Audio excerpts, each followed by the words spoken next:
Hello class, welcome है आप सभी का एंड आई होप आप सभी के एग्ज़ाम की तैयारी बहुत अच्छे से चल रही है। आप सभी के एग्ज़ाम के लिए आरपीएससी फर्स्ट ग्रेड के लिए आज आप सभी को ढेर सारी अग्रिम शुभकामनाएं। तो शुरू करते हैं हमारा फर्स्ट क्वेश्चन और बहुत इंपॉर्टेंट है। आप सभी क्वेश्चंस का पैटर्न देखिए किस तरह से क्वेश्चन पूछे गए हैं। आप जितनी पढ़ाई जो कर लिए तो आप लोगों को इजी ही लगेगा। हाँ, ऐसे ही इजी क्वेश्चन आते हैं, लेकिन उस समय हमको ना कन्फ्यूज़न बहुत आता है। आते हुए भी हम को गलत या सही में कन्फ्यूज़न होता है, तो वो नहीं करना है। एग्ज़ाम हॉल में जो अवेयरनेस बरतनी होती है सही गलत की, नेगेटिव मार्किंग की, टाइमिंग की, वो सब आपको बना के रखनी है अपने एग्ज़ाम के समय। तो हमारा जो आज का वेरी फर्स्ट क्वेश्चन है वो देख लेते हैं। Which poem anticipates the thought of the waste land. देखिए, एंटिसिपेट्स मीन्स होता है पूर्वानुमान। तो द वेस्टलैंड जो पोएम है बाय टी.एस. इलियट जो आपके सिलेबस में है, इनमें से कौन सी पोएम है जो इस पोएम के ही तरह उसका एक एंटिसिपेट्स था है, तो वो है डेंसले रेस्टोरेंट। और ये जो पोएम है ये भी फ्रेंच में लिखी गई है by T S. Eliot. T S. Eliot के द्वारा ही लिखी गई है फ्रेंच लैंग्वेज में।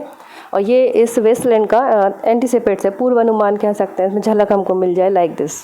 Next question is the line I am not Prince Hamlet nor was means to occur in. ये जो लाइन है I am not Prince Hamlet, ये आपका है love song J Alfred Prufrock का। Love song J Alfred Prufrock ये जो work है टी.एस. इलियट का लिखा हुआ है, पोएम है, 1915 में पब्लिश हुआ था। उसका ये इंपॉर्टेंट कोटेशन है, I am not Prince Hamlet, I am not Prince Hamlet. ठीक है, ये आपको इस कोटेशन, इस कीवर्ड के आधार पर इस कोटेशन को याद रखना है। कोटेशन को याद करने का तरीका यही होता है कि 2-4 लाइन्स होती हैं, कितना याद करें नहीं, उनमें से 1 या 2 कीवर्ड्स पकड़ लें और उसके अकॉर्डिंग आप उस कंटेंट को लर्न कर लें। तो आपके सिलेबस में है टी.एस. इलियट। टी.एस. इलियट का आपको वेस्टलैंड है, वेस्टलैंड को पढ़ेंगे तो टी.एस. इलियट की बायोग्राफी 100% क्वेश्चन आते हैं। इसीलिए आपके सामने ये टी.एस. इलियट का एक और क्वेश्चन आया है, love song of J Alfred Prufrock का, जो उन्हीं के द्वारा लिखी गई एक पोएम है। Next question is in section 5, what the thunder said the waste land the line he who was living is now dead refers to. ये लाइन किसको रिफर्स की गई है? जीसस क्राइस्ट को। सेक्शन 5 देखिए, यहाँ सेक्शन 5 लिखा है वेस्टलैंड का। इट मीन्स कि टोटल सेक्शन, इसमें और भी सेक्शन है। जी हाँ, कुल 5 सेक्शन है। इस पोएम को 5 भागों में बांटा गया है और उनके नाम आप सभी को आना ही चाहिए। मैं आप लोगों को दिखा देती हूँ और इसका एक शॉर्ट फॉर्म भी आपको तैयार करा देती हूँ। The period of death, a game of chess, the fire sermon, death by water, what the thunder said. जी हाँ, ये 5 सेक्शन है द वेस्टलैंड के। और हमें इंपॉर्टेंट बात यह है, इनको इसके सीक्वेंस में ही याद करना है। इनको ऊपर नीचे नहीं रख लेना कि कोई एक 5 याद है पर ऊपर नीचे नहीं। द फर्स्ट जो है वही फर्स्ट, उसको फर्स्ट बोलेंगे। The period of death first है, a game of chess second section है, the fire sermon third section है, डेथ है fourth section, death by water and water thunder said इसका 5th सेक्शन। और कई तरह से इसको आप लर्न कर सकते हैं। इसका शॉर्ट फॉर्म जैसे टैट होता है ना, C TET, T U P TET, इस तरह से रीट भी होता है हमारे यहाँ। तो ये टैट जो है उसको आप ऐसे याद कर लें, वो TET होता है, या ए समझ लो, TATDW।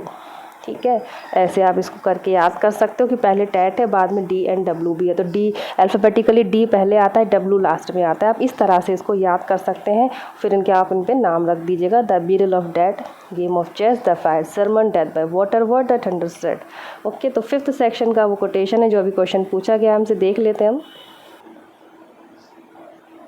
So what the thunder said is the 5th part. Okay, जिसमें ये लाइन है, ही who was living is not dead. ये कोटेशन है, ये रिफर्स किसको की गई? जीसस क्राइस्ट के लिए रिफ़र की गई है। नेक्स्ट क्वेश्चन देख लेते हैं, the waste land of T S. Eliot is in the form of क्या? तो किस फॉर्म में है ये?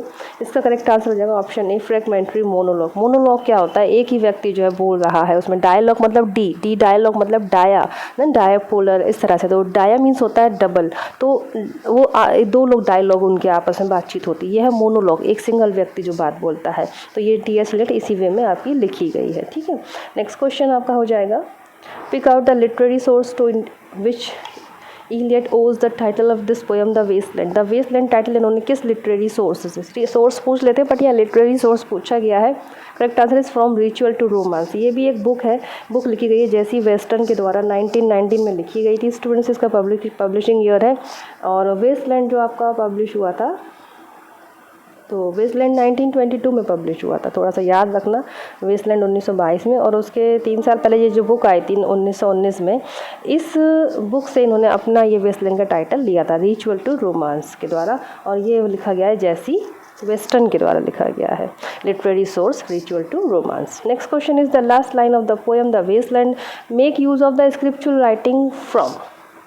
देखिए, इन्होंने स्क्रिप्चुरल राइटिंग को भी यूज़ किया है। एक माइथोलॉजी का जो एक डायलॉग लिया है, एक कोटेशन दिया है, दैट इज़ ये बृहदारण्यक उपनिषद, ठीक है। बृहदारण्यक उपनिषद जो है हिंदू सभ्यता से, हिंदू संस्कृति का, हमारे इंडियन कल्चर का ये बहुत इंपॉर्टेंट है, जिसका इन्होंने वर्ड जो है अपनी इस फेसलैंड पोयम में यूज़ किया। याद रखिएगा, बाकी भी ऐसे लिख दे गीता या कुछ और तो नहीं, आपका ये उपनिषद है, बृहदारण्यक उपनिषद है। Next question is the fourth section of the poem. देखिए सेक्शन वाइज बात चल रही थी, तो फोर्थ सेक्शन उन्होंने पूछा है अभी, that is death by water. Okay, TATDW, तो डी यानी death, death by water. Next question is T.S. Eliot's The Wasteland was influenced by the book। किस बुक से इन्फ्लुएंस है? Again from ritual to romance, या source literary source पूछ लें, या title कहाँ से लिया है, लिटरेरी सोर्स है या इन्फ्लुएंस है, देन सेम है आपका फ्रॉम रिचुअल टू रोमांस। और देख लीजिए प्रीवियस में कहाँ कहाँ ये क्वेश्चन पूछा गया है, सब मैंने प्रीवियस ईयर्स के ही लिए हैं, कि आप लोगों को ये नहीं लगे कि हम कहीं अंधेरे में ही यूँ ही पढ़ रहे हैं, नहीं, जो आ चुके हैं उसी को समझें। ये टाइम ऐसा है जो लास्ट मोमेंट पे चल रहा है, क्रूशियल, इसलिए मैंने ऐसे ही क्वेश्चन लिए जो आप देखें कि ऐसे आए हैं, तो आपको अपनी तैयारी, अपना आकलन भी समझ में आएगा कि अच्छा ये तो मुझे आता है, ये तो मुझे नहीं आता है, उस हिसाब से। एंड मोमेंट की तैयारी बिल्कुल पीसफुल माइंड रहें, बस यही है। बहुत अच्छे से पढ़ाई हो चुकी है, आराम से एग्ज़ाम दें। अगेन मैं बताऊंगी, एग्ज़ाम हॉल की अवेयरनेस अब बस वो है जो आपके काम आने वाली है। पढ़ाई हम बहुत से जिनको बहुत कुछ आता है फिर भी एग्ज़ाम में गड़बड़ करके आते हैं, वो चीज़ नहीं होनी चाहिए। Okay, what was not a part of the attire the eunuchs in Kamala Das poem dance of the eunuchs. तो देख लीजिए, ये डांस ऑफ द यूनक आपके सिलेबस में है बाय कमला दास, KD कमला दास या कमला सुरैया। ओके, तो इनमें से कौन सा जो है अटायर, अटायर यानी उनकी वेशभूषा, पहनावा, यूनक्स का जो यूनक्स होते हैं जो, ठीक है, जो पुरुष होते हैं ना, स्त्री होते हैं, ये नक्स होते हैं, तो उनका जो अटायर इनमें से क्या नहीं है। सो देखिए, wide skirts, heavy silver jewellery, jingling anklets and green tattoos on the cheeks. So the correct answer is heavy silver jewellery, ये नहीं है। ओके, बाकी ये सब उनका था, वाइड स्कर्ट्स, जिंगलिंग एंकलेट्स और ये green tattoos on the cheeks. Silver heavy jewellery नहीं था। बात कर लेते हैं थोड़ा डांस ऑफ द यूनक की। ये पब्लिश हुआ था, पोयम जो इनका 1965 में पब्लिश हुई थी, और समर इन कलकत्ता जो इनका पोएट्री कलेक्शन बुक था, उसमें ये पोएम इनकी पब्लिश हुई थी, कमला दास जी की। कमला दास जी के बारे में जान लेते हैं। इनका लाइफ स्पैन क्या है, 1934 से लेकर 2009 तक केरल को बिलोंग करती हैं। मलयाली भाषा में भी लिखती हैं। माई स्टोरी इनकी आत्मकथा है, और वही माई स्टोरी जो उसका मलयाली वर्जन है उसका नाम है एंते कथा।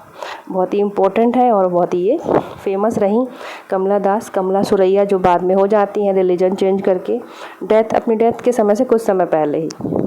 दो the dance of the eunuchs in Kamala Das poem by the same name, जैसे कि नाम क्या है, डांस। ओके, डांस का मतलब खुशी। एक was loud and frenzied their songs were, जैसे कि उसका टाइटल है, पोयम है डांस ऑफ द यूनक, लेकिन उसमें उसका सॉन्ग्स कैसे रहते हैं, सैड एंड मेलनकली। ये इसका रहेगा आंसर सी ही रहेगा। उनके गाने दुख भरे ही रहते हैं, मेलनकली यानी कि दुख से भरे हुए। मेलनकली मतलब होता है उदासी। Next question is despite the visual richness of the poem dance of the eunuch, Kamala Das creates an atmosphere of gloom and depression. देखिए विजुअल रिचनेस खूब अच्छी दिखाई है। अगर आप देखेंगे जो इमेजरी फिगर ऑफ स्पीच होती है पोएम की, तो डांस हो रहा है, यूनक्स डांस कर रहे हैं, गुलमोहर है उनका, जो उनकी ज्वेलरी या स्कर्ट है, ड्रेसेस है, सब कुछ बता रहे हैं ना, लेकिन फिर भी वो क्रिएट कैसा एटमॉस्फेयर कैसा क्रिएट कर रहे हैं, ग्लूम और डिप्रेशन वाला। ठीक है, दुख भरा, डिप्रेशन वाला, ये इंपॉर्टेंट है। यही इस पोएम की थीम है। सिम्बॉलिक पोएम है, कहीं ना कहीं ये पर्सनल कह सकते हैं, सिम्बॉलिकली इन्होंने पर्सनल दुख भी प्रकट किया है, ऐसा इसमें कहा जाता है। A typical theme of the eunuch song in Kamala Das, the dance of the eunuch is a what, lovers dying. ठीक है, एक टिपिकल थीम है इस पोएम की, क्या है वो, लवर्स डाइंग। यो प्यार के लिए उनके दिलों में जो एक कह सकते हैं विल है, डिज़ायर है, वो बताई गई है। What does the impassion dancing of the eunuchs reflects in Kamala Das poem, क्या इम्पैशन है उनकी डांसिंग का, जो यूनक्स है वो क्या रिफ्लेक्ट कर रहे हैं इस पोएम में। सो the correct answer is their inner emptiness, उनकी अंदर का जो खालीपन होता है, अंदर की जो उदासी होती है, ठीक है, वो शो कर रहे हैं इस पोएम के द्वारा। सिम्बॉलिक पोएम है। Again in the poem dance of the eunuchs where were the eunuchs dancing, कहाँ डांस कर रहे हैं, beneath the fairy gulmohar tree. Gulmohar tree का नाम याद रखना, उस गुलमोहर के पेड़ के नीचे। The eunuchs were singing songs which were, कैसे थे जो वो गाना गा रहे थे, तो मेलनकली सॉन्ग थे। ओके, दुख भरे गीत। स्टूडेंट्स तो हो गए हमारे 15 क्वेश्चन। एंड इसके बाद मैं जल्दी ही नेक्स्ट सेट लेकर आऊँगी। इसमें कुछ आपकी फिगर ऑफ स्पीच रहेंगी और जो भी आपके प्रीवियस ईयर्स में कंटेंट आ चुका है उन्हीं को, तो आप एंड मोमेंट पे देख सकते हैं आपकी प्रिपरेशन और यहाँ की क्वेश्चंस कैसे मैच कर रहे हैं या नहीं। Thank you so much for watching this lesson. Please keep sharing और लाइक कर देंगे तो ऑब्वियसली ये बाकियों के सामने भी पॉपअप वीडियो होने लगता है सिर्फ लाइक करने से, है ना। तो कमेंट नहीं करते हैं कोई बात नहीं, शेयर चलो ठीक है पढ़ रहे हैं, लेकिन लाइक करके आगे बढ़ेंगे तो फिर वो बाकियों की हेल्प हो जाएगी उससे। Thank you so much for watching this lesson. खुश रहे, पॉजिटिव रहिए। जय हिंद।